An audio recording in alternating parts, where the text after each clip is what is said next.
Hi everyone, and welcome to Mr. Herbert's Science Class. I'm Dave Herbert, the Night Flyer. Many of you have watched my videos. Listen, I want to thank each and every one of you guys from the bottom of my heart for having subscribed to me and who take the time to watch all my videos. I mean, I'm just overwhelmed and humbled by the sheer numbers of it all. And so the reason of this video is to thank you very much for that, and also to ask if I could just have a little bit of your help. I have over 3,000 PMs in my inbox right now, and I'm still up only to November in answering them. I read every single one, and I answer them in the order I received them. So I don't read the latest ones, and folks who send me videos about, and say I sent you a PM, it may, I'm just sorry, I really am trying to do it. 300 PMs at 1 minute each takes 5 hours. That's a lot of time, and I've got thousands, like I say.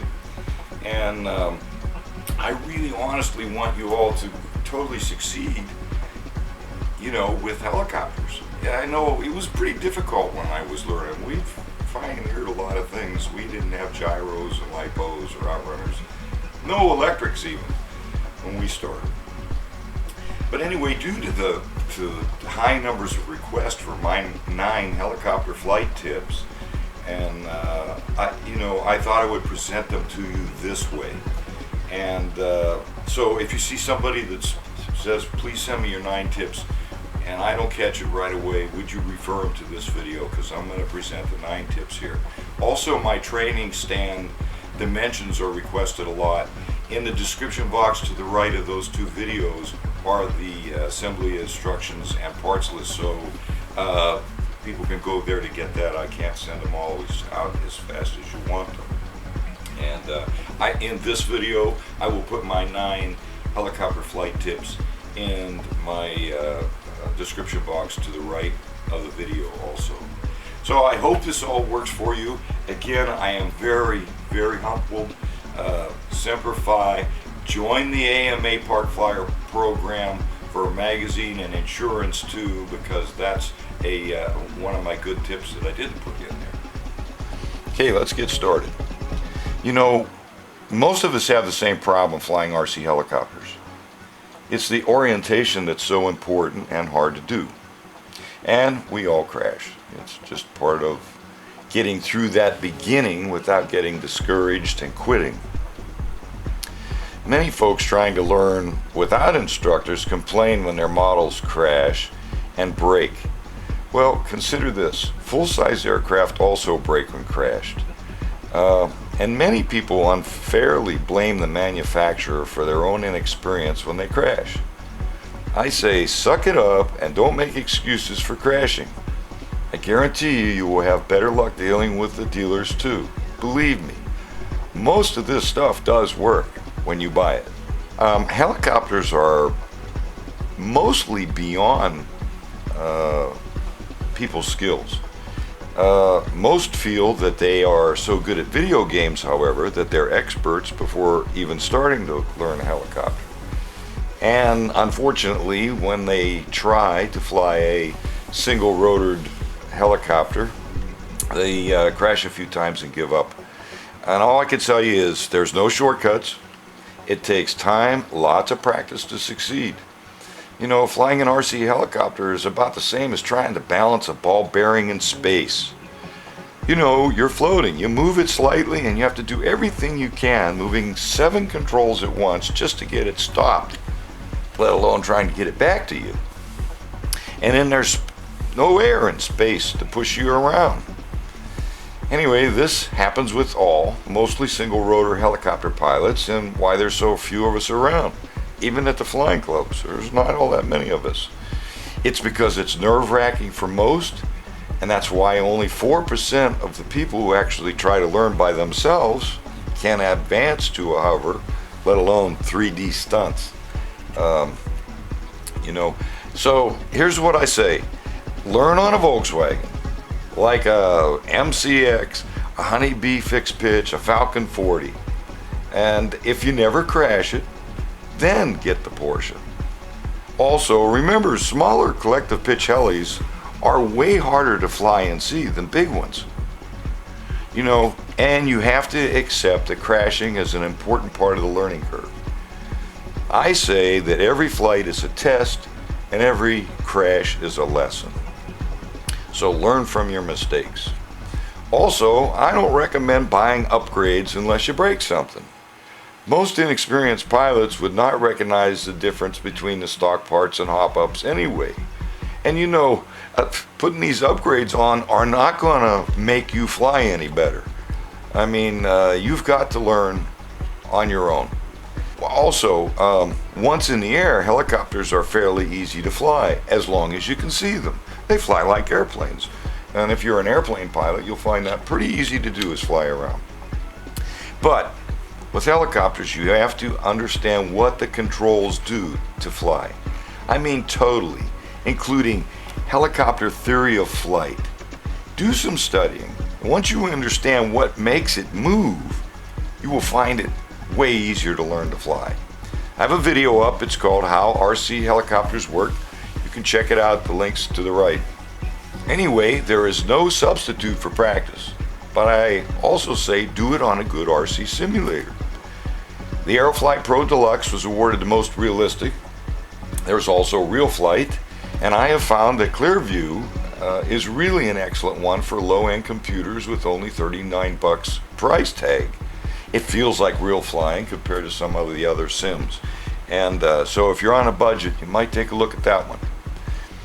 Okay, also when you're flying your sim, stand in front of it like you would be at the flying site, not at your big old easy chair. You won't be flying at the field while relaxed in a big easy chair. You're going to need that body English to move back and forth once you start practicing horizontal eights in front of you, which is what you should be practicing and not just flying away. This is when you're hovering.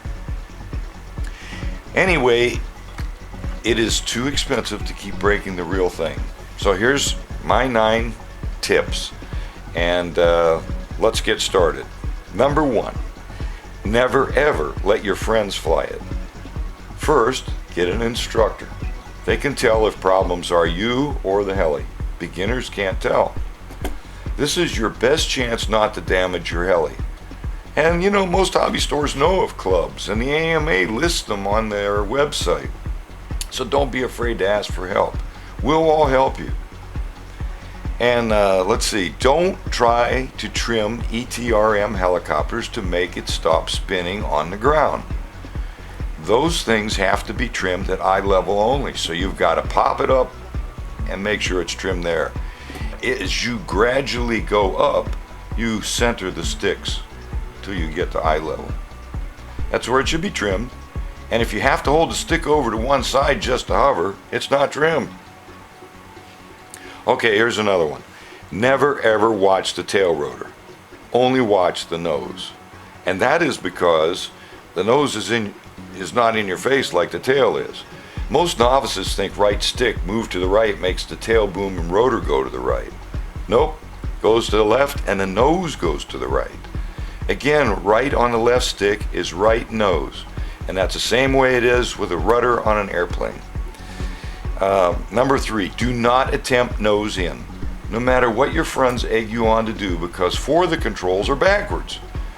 It will come naturally later on. Don't worry about it now while you're learning. Also, force yourself to keep the nose pointing away from you when learning to hover, because when it points at you, you will most likely crash right afterwards when the controls get crossed and you panic. Number 4, never fly away until you can hover, because you will never get back without crashing. Those first landings are always expensive if you're impatient and you decide to fly away anyway. Like an airplane, elevator, 4.5 cyclic will make the helicopter fly up and down in forward flight. But it slides forwards and backwards in the hover position. Aileron will make it roll just like an airplane, but it will slide left and right when hovering. Think of your helicopter's hovering like sliding. It slides in the direction you move the right stick as you look down on it. You will also not need to use the tail rotor much in forward flight, as it just follows behind like a weather vane. To make sharper turns, then you use the tail rotor stick, push this up like this, and bring it down. Always keep the tail rotor higher than the helicopter in turns, or it will slide into the ground. Example, left turn, you push the left stick to the left, keeping the nose down and the tail rotor high. Also, the transmitter is actually your helicopter cockpit. If you're lost, point the transmitter antenna in the same direction the helicopter is flying, and all the controls will be normal again, even if you have to look back over your shoulder. Never fly behind you. You stay in front of you no matter what. Also, here's another one. Always use the index finger and thumb on the left stick, not just the thumb. You'll never get good with the 3D helling using only the left thumb on the left stick, because you've got to hold it all the time. You can't even let it slide, and if it's under your thumb, you're going to have trouble. Ask any pro. Thumb on a right stick, however, is okay. Always practice hovering at eye level. Lower is way more difficult also because you're in ground effect. Here's another big one. Don't let people watch you when you're learning. They cause more crashes because they always egg you on and you feel pressure to fly for them. Number 7, never chop the throttle stick off. It must go down gently, or the blades will hit the tail boom when the helicopter hits the ground. That's called a boom strike, and it's usually expensive on a shaft or belt-driven tail rotor heli. Remember, no chop stick, no bang boom. And that's why I don't practice auto rotations much. Not important to me, and 1 out of 10 times I screw up, especially when this wind hits. Number 8, remember what your last move was when flying. So when you get lost, and you will, just keep going through the motions, pretending to see it. Don't panic. And number 9, only fly as far away as you can comfortably see your helicopter and no more. And remember this, he who dares nothing needs not expect anything. I totally appreciate your subscription, and I hope that this little exhortation helps you out. Have a great day. Happy flying.